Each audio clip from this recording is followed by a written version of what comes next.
clima de cobrança no vestiário do Corinthians. Os bastidores da derrota do Corinthians na Libertadores.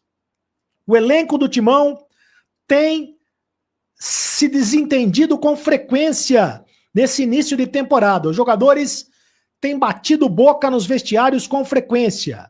Mas aí é o seguinte, em Guayaquil, depois da derrota vexatória, da vergonha que o Corinthians passou para o Barcelona de Guayaquil, derrota pelo placar de 3-0, os jogadores bateram boca no vestiário e quase saíram na mão, quase saíram no tapa, quase saíram no tapa, quase saíram na mão, e o principal pivô dessa história toda foi o Memphis Depay.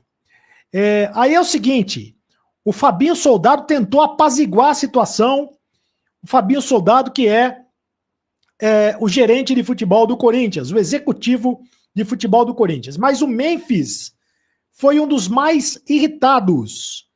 Ele já estava demonstrando que estava irritado no gramado, gesticulava demais no gramado, cobrava os companheiros, cobrava a comissão técnica pelo mau desempenho do Corinthians dentro de campo.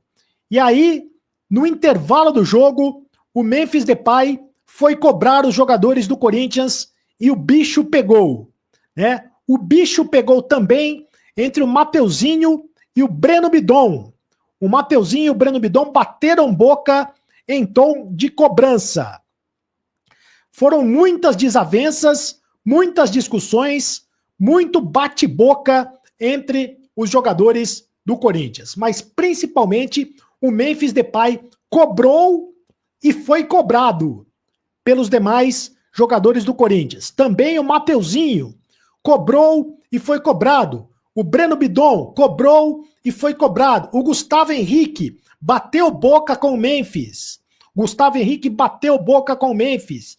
E o Fabinho Soldado tentou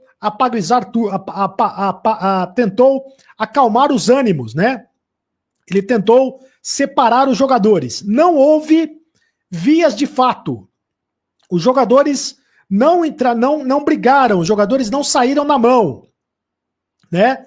Não houve agressão, mas houve muita discussão. Este é o ambiente do Corinthians nas vésperas de uma decisão importante do Corinthians no Campeonato Paulista, semifinal do Campeonato Paulista contra o Santos.